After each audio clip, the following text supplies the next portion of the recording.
Hey everyone, for those of you who haven't been here before, my name is Derek Royden. I'm a freelance writer. I usually write an article every week for a website called nationofchange.org. I highly recommend the site. You should go check it out. Or you can see links to my stories here in the blog and visit there through here. So whichever you prefer. So to get right to today's story, it's something I just saw now, and it was on Counterpunch. It's by a writer named Martha Rosenberg. She's a investigative health reporter, and I just thought it was really interesting. Kind of ties into some things I've been talking about in the vlogs for the last few weeks. So the title is "Big Food Wants You to Believe Obesity is Caused by Lack of Exercise and Not Junk Food, and the Spin is Working." She begins.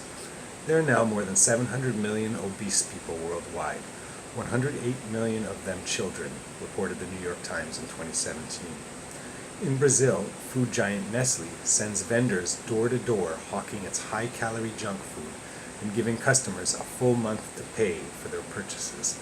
Nestle calls the junk food hawkers, who are themselves often obese and often micro-entrepreneurs.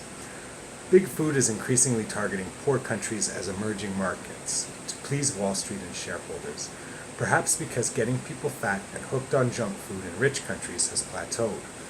Supplanting the indigenous diets of people in poor countries with fast food, packaged goods, and soft drinks is unethical for many reasons. And in addition to creating obesity, diabetes, heart disease, chronic illnesses, and dental degradation, the junk food supplants subsistence agriculture crops with GMO corn and soybeans.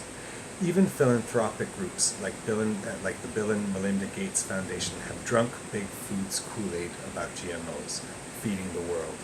Actually, GMOs drench the fields of poor communities with toxic pesticides and pollute their water. Nestle's exploitation of the poor goes back more than 40 years, when it convinced poor mothers to reject their own breast milk, the one thing that poor mothers actually have to give their babies, in favor of infant formula. And of course, I did a vlog on this a couple weeks ago, which I'll link to below. I'll also link to this article as well, of course.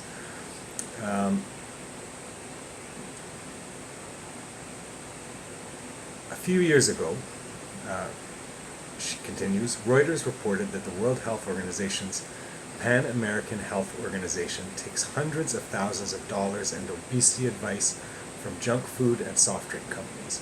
No wonder the advice stresses exercise and gives aggressive marketing to children a pass. Was anyone surprised when Coke became Mexico's top-selling soft drink under its former president and chief executive, who was also Coke's Mexico president, or became Mexico's president, Vicente Fox. It's kind of an interesting thing, because, if you really do see it, you do see that there's a cultural emphasis on exercise as opposed to diet. And, it's fairly obvious that the reason for this is Big Food. So,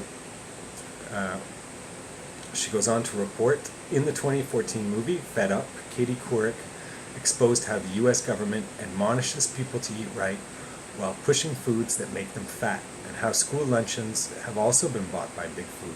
I actually just read an article, I think it was yesterday, about how in Texas, in Houston, after the hurricane, a contract was given for $8 million to Domino's Pizza to supply school cafeterias, as opposed to using, I guess, whatever their traditional supplier was, which it just seems insane to offer that to children as a healthy meal.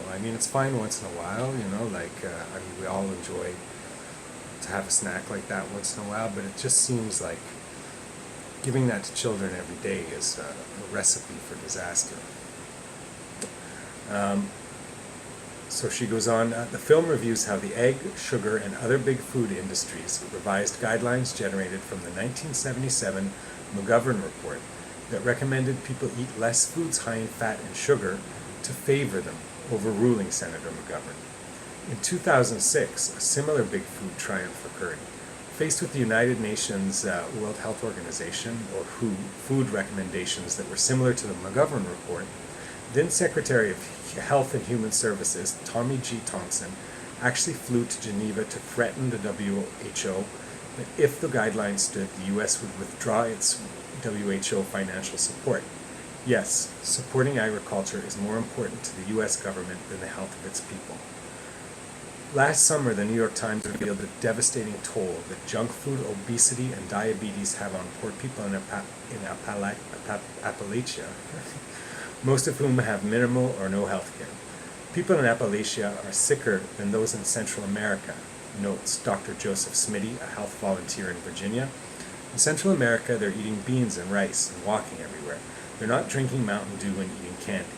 They're not having an epidemic of obesity and diabetes. Of course, he was talking about areas not yet invaded by Nestle, Coca-Cola, and McDonald's.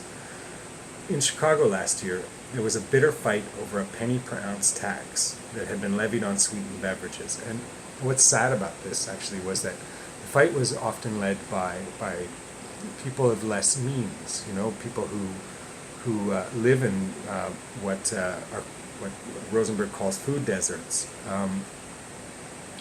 who felt that they were being hurt by the tax. But they're really, in actual fact, being hurt by these drinks and by the fact that there's no access to proper food in so many areas in the United States, and even here in Canada.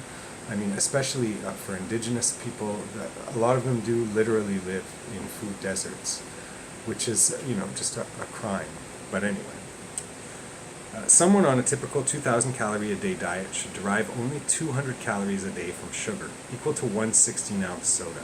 Yet most Americans consume at least twice the recommended amount, and few people who have a soda habit only drink one soft drink a day. Some admit they're addicted. Once upon a time, sugar meant sugar from sugar cane or sugar beets, but since 1980, soft drink producers have favored high fructose corn syrup, HFCS, and they've been followed by most major food producers and processors.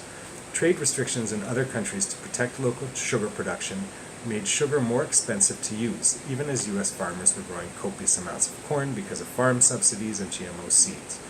HFCS is also cheaper to produce, store, and ship. It's linked to obesity, diabetes, liver damage, memory problems, and even possible mercury. But that does not mean that artificial sweeteners are better, and this is an important point too.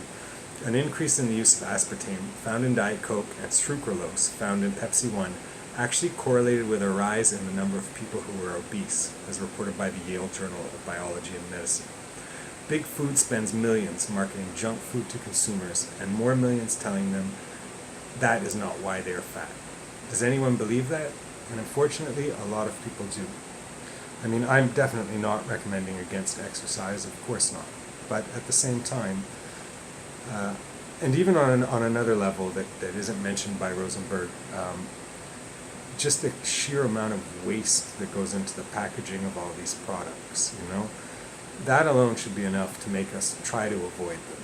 But when we add to that the fact that they go out of their way to sell to children, to addict them young, I mean, if any other type of business was doing this, it would just simply not be allowed. But people are becoming increasingly reliant, more so in unfortunately what's called the developing world, on this garbage just to survive. And hopefully, by just disseminating this information, we can get the message out there that these traditional diets, especially like in a place like Mexico, where I lived for a while, are just so much better and so much healthier than the kind of junk that there is increasingly being pushed on them.